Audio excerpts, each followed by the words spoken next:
Hello everyone and welcome to Module 3 of the Strategic Partnership Builder section of the Elite Reputation Programme. Today we are looking at successful issues management. Now, while I obviously hope that you don't encounter these issues in your businesses, it's always best to be prepared. So this is going to be a really fantastic module for you to have in your back pocket moving forwards. So in terms of our goals for the session, you will understand how to deal effectively with issues and negative comments or reviews. You'll understand how and when to respond to these issues in order to minimize damage to your reputation and protect your business. And you're going to have a little bit more of an understanding about your rights against defamation and false claims. So I hope this is going to be really useful for you. The first thing I want to just clarify about are direct and indirect issues. Now, we all know that that well-known phrase about glass, china and reputation, easily cracked, never well mended. So I would say here actually that, there's always a chance of something damaging your business, but with the right protocols and the right processes in place, you can minimize that to a huge degree and really protect your reputation. So it's very much in your hands and able to be managed properly. So when it comes to direct and indirect issues, obviously direct issues are directly caused by or affecting your business specifically. So what I mean here is, adverse events, customer complaints, potentially problems with the product you're using, staff issues, health and safety. So they're very much kind of housed within your business specifically. Indirect issues I want to just flag because these are kind of coming up more and more frequently within aesthetics. These are broader industry issues, news, trends that are not talking specifically about you or your particular clinic, but they may still affect your business just because of the impact that they are having on your target audiences, the consumers, the public. So one example of an indirect issue that had a massive impact on our industry was the PIP scandal. So it was the criminal actions of one negligent breast implant manufacturer that cast all manufacturers under suspicion. It basically made the entire industry look disreputable and had massive implications for the ethics and patient care of everyone working in aesthetics, not just breast implants. It then kind of spilled out into the general approach for all aesthetic procedures. So in that sense, if any one manufacturer had just sort of shrugged their shoulders and said, oh yeah, well, it's not us, it's not our product, so everything's fine, they were being tarnished by an industry level issue, and that's why the response had to be that much more magnified. So generally, whether it's a direct or an indirect issue, rule number one is that you've got to do something. The worst thing you can possibly do is nothing. It just simply looks like you don't care, and it will decimate that hard-earned reputation that you've built up based on your ethical practice, your commitment to quality and safety for your patients. If you don't stand by those values and demonstrate them with action, then it's just going to it is going to leave your reputation damaged, and ultimately it will allow competitors who do take action to grab the spotlight and potentially take away some of your business. Just a note, no comment, should that ever happen to you in particularly a direct issue. It's a TV cliche, just never ever say that. It just looks like you haven't bothered to do the prep work on what your position is and how you need to respond. No comment is actually a comment, and it's not a good one. For indirect issues, like going back to the PIP example, it is still your responsibility to stand up and be counted. So you still have a database full of patients who know you, who trust you, who rely on you to provide good quality, safe services. And if there is a broad-reaching issue affecting the whole of the aesthetic space and you're not saying anything about it to them, they're going to assume that they may have been affected. So you still need to kind of make sure that you are able to take a stand, even when something is not directly affecting your clinic from that perspective. Whenever you're doing any kind of issues management, the first step is gathering the facts. So that's the first thing we need to kind of make sure is always front of mind. Then and only then can you properly formulate your positioning and post a statement. So again, even if it's an indirect issue, you've got to know what your opinion is of it, and you've got to also make sure that you're clear about where you stand and any actions or information that you want your audiences to know or to do something about. So if there is a sort of ongoing situation that you want to kind of proactively get out in front of, you update them on the situation and your proposed actions to address the issue. So for example, going back to the PIP example, it would be that you're aware of the situation, that you're committed to patient safety and quality and excellence, you only work with reputable manufacturers, that you don't believe any of your patients are affected at this time, but if people are still concerned, please do call the clinic, we're happy to have a discussion. So that's the kind of thing that you would put in terms of your statements, and you would generate those updates across all of your PR and marketing channels so that you are seen to be responding to this issue and directing your audiences to where they can access that information, that your take on the situation. So I wanted to give you a really good method for issues management. It's my top 3 tips for issues management. So the first 3, it's setting clear protocols, because actually most of the direct issues that could affect your clinic are very, very predictable. You already know what they could be. So for example, that's like adverse events or anything like that, or customer complaints. You can develop clear protocols ahead of time for each of these really common issues. And that means that you can then train your staff, your suppliers, so if you're working with PR or digital teams, that they know exactly what to do and when one of these more predictable issues comes up. So that might be what the A.E. reporting process is, particularly if you need to report to the MHRA and the manufacturer. Making sure that you know what your communications cascade is going to be, the process, not the detail, obviously, to update your customers or your patient databases in the event of maybe something, a product fault or something like that. And also that particularly your any suppliers you're working with for PR and marketing and social media know the process for updating things on your website and social media channels. But ultimately, as I say, most of those kind of key issues that could directly affect your clinic, you will know about and you will have seen in your clinical practice already probably. So you can prepare your response cascade in advance as much as possible. So as I say, you won't know the detail of the specifics, perhaps of an A.E. reaction or something like that, but you can then know who is going to be responsible for reporting it to the manufacturer, for filing the paperwork, for how you will communicate with that patient, how you will deal with any posts about it on your social media, that kind of thing.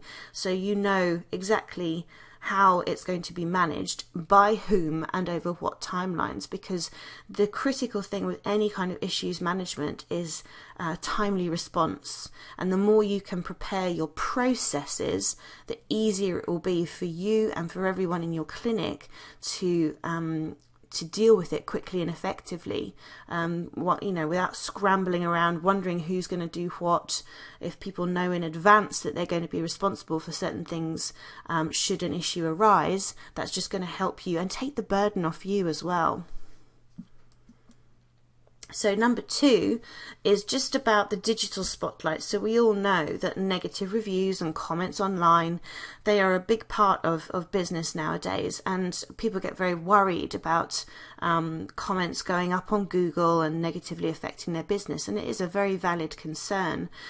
But one thing I would say, and I've heard these exact words from some clients, is that, oh, there was a really bad comment or there was an issue, but eventually Google will bury it. That is never, ever going to be a good strategy for maintaining your business reputation, because the speed and manner of your response is being seen by everybody who's tapping into that channel, and it will be judged by this large audience. It's not just limited to that one person that made the comment.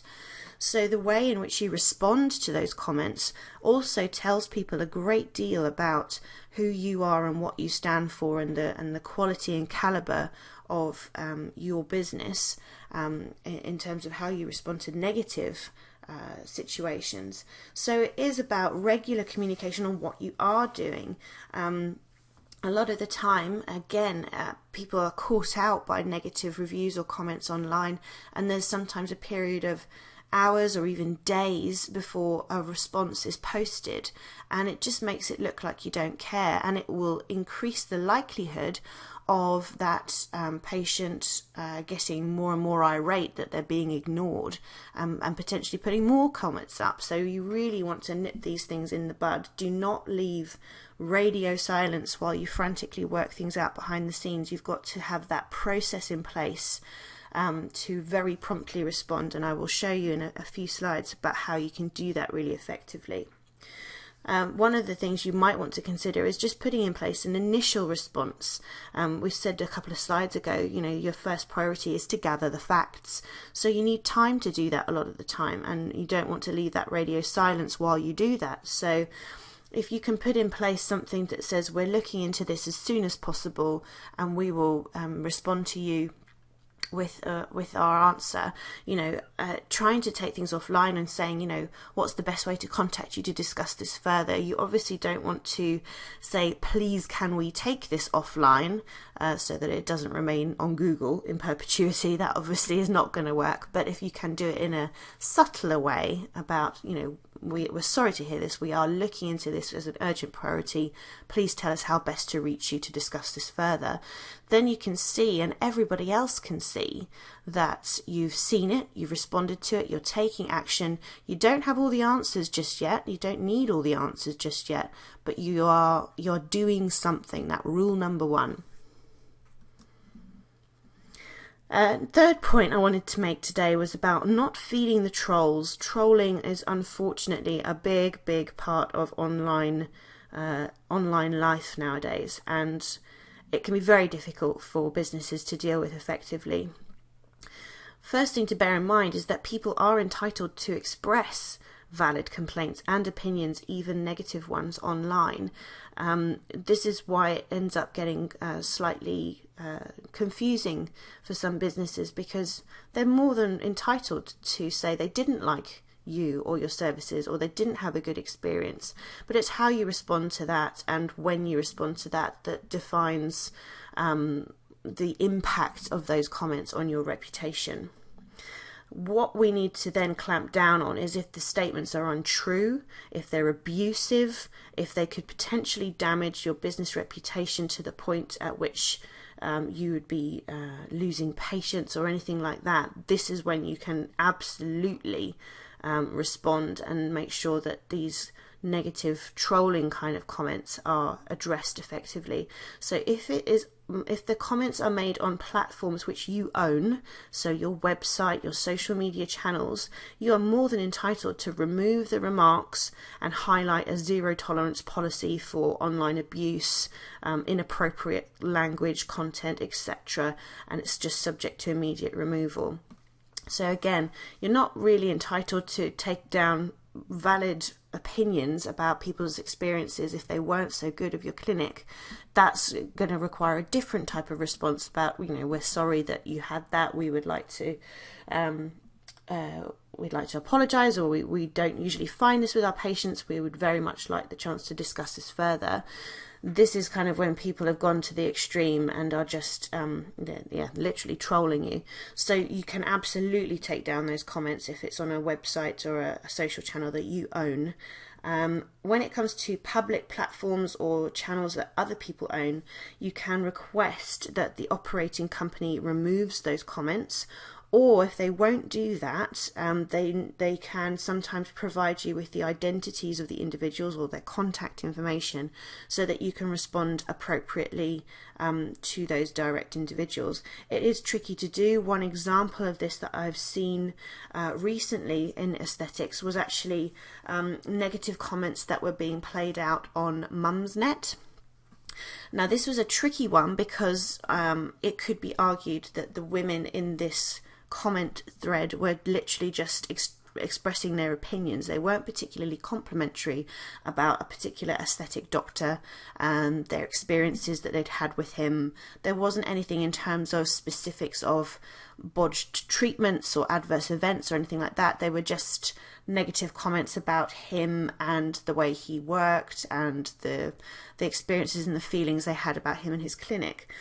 So they were making these comments online through Mumsnet, and this doctor found them, got in touch with Mumsnet, demanded the identities of the people making the comments, and it went all the way to the High Court. And that's actually how I heard about it. We're going to come on to this in a little bit about whether or not it's worth taking something to a legal end point because of the sort of potential for even more negative ramifications for your business. Ultimately, this doctor managed to get the High Court to compel Mumsnet to hand over the identities of the individuals in question so that he could respond. So that was an extreme version, and I certainly hope that you don't have to deal with anything like that.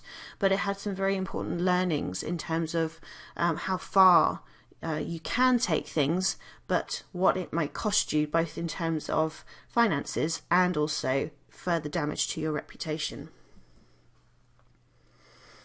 Whenever you are doing something on a public platform, you can also put your positioning statement on that same forum as well. So even if you can't perhaps get hold of the individual details of people posting on these platforms, you can at least put your response out there as well, so people will see it in the same place as the comments. This is a really important point. So whichever channels are being used for initial comments or complaints, you should always respond using those same channels. I would also say don't position it as a direct response to the troll, but keep it really broad and overarching, because you don't want to antagonize things further. You don't want to sort of feed the flames and give that person attention, because it's likely then to escalate.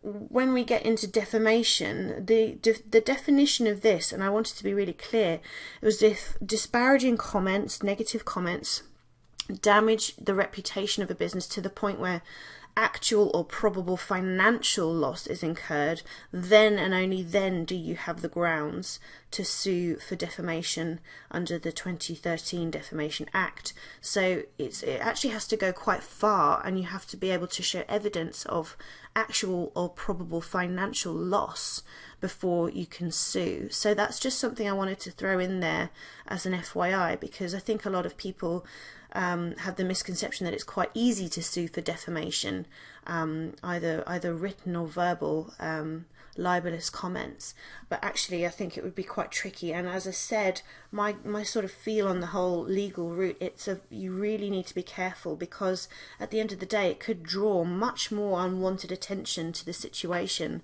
and drag your business's name through the mud.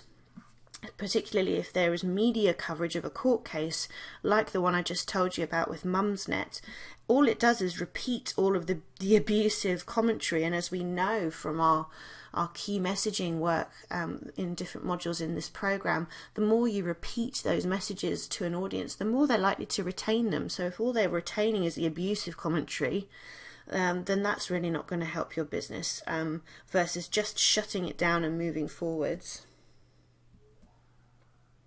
So the method that I recommend with clients when we come to issues management is called the A.C.E method, and it's really, really straightforward. If you Google issues management strategies or issues management methods, there are so many, and they range from 3 steps to 10, and there's all sorts of different things, and I think it can end up just getting overwhelming and complicated. And ultimately what we want to make sure is that you and your clinic team are as easily prepped as possible to respond to issues in this way. So here we go. A.C.E method, it stands for acknowledge, clarify and engage. So step one, as we've said, just acknowledging that there is a complaint or an issue. This does not mean you agree or disagree with it. It's buying you that time to do your fact finding and formulate your position. So it shows the audiences that you've heard them, that you've acknowledged it, that you're doing something about it. And as we've said just now, making sure that you always respond on those same channels on which the original issue or complaint arose. So if someone's posted something on your Facebook page saying, I wasn't very happy with X, or I've had an adverse event, look at my lips, anything like that, your response needs to be on that platform, and potentially also cascaded to the others, but initially on that singular platform. No point having it on your website when the complaint was made on Facebook. Second step, clarify what has happened, what you're doing about it, and get out a key message about your business. So this is your fact finding, so make it clear this is your first priority, and you're either reaching out directly to the complainant, or you are going back into your business and checking with your team about what might have happened. And then you're going to be able to weave in a key message positioning relevant to that situation within your response. So I'm going to show you examples of all of these, so don't worry.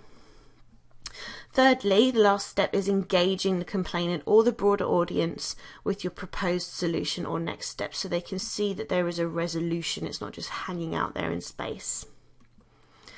This is ideally where we would take the issue offline to avoid everything playing out and remaining searchable on Google. So in terms of what this could look like, if you've got your acknowledge steps, so it could be that you are sorry, that you were disappointed with X, the customer service or experience or treatment or whatever. Or in the case of a broader indirect issue affecting the wider industry, we have heard the breaking news today about Y, So just some examples of how you can acknowledge a problem or an issue. Then it's about clarifying and getting your key message in. So the key message here is about your commitment to high standards of quality. So we're committed to the high standards of quality in all that we do, and we'd like to understand more about this incident in order to assist you. So it's showing that it's getting out a key message about your business and showing an action and asking for more information. Another example is we're currently working to ensure we have the information needed to respond to this issue, and we're dedicated to providing the highest level of support and service to our customers. So you see here you've kind of weaved in two elements within this statement. And then finally you're engaging. So please could you let us know the best way to contact you to discuss this matter further. Most people will then be, obviously trying to provide an email or a phone number. They're unlikely then to insist on keeping posting on that channel as a back and forth. So that's just a quick overview of how you can use 3 really clear steps to acknowledge, clarify and engage with an issue and make sure that it is contained as quickly and easily as possible. So on your downloads, I have provided you with a template statement regarding an issue. Now this is quite broad at the moment. It could be used for a direct or an indirect issue, but it just helps you work through that messaging flow should you ever need that. And I hope that will be really useful for you. So in conclusion, I would say effective issues management is really 90% about your preparation. So your protocols in your clinic, the training of your team, making sure everybody knows what to do if and as and when a direct issue or an indirect issue hits you, and making sure that you're enabled as much as possible to make a rapid response, because the quicker you can respond, the less damage is going to happen to your reputation. So plan as much as you can in advance, train and prepare your team and your suppliers, and then you can get hold of things before they escalate and protect that reputation that you've worked so hard on so far. So that was the issues management module. I really hope that was useful for you, and that it's taken some of the fear factor out of dealing with issues and negative comments. And if you are doing other modules within the Elite Reputation program, I look forward to seeing you there.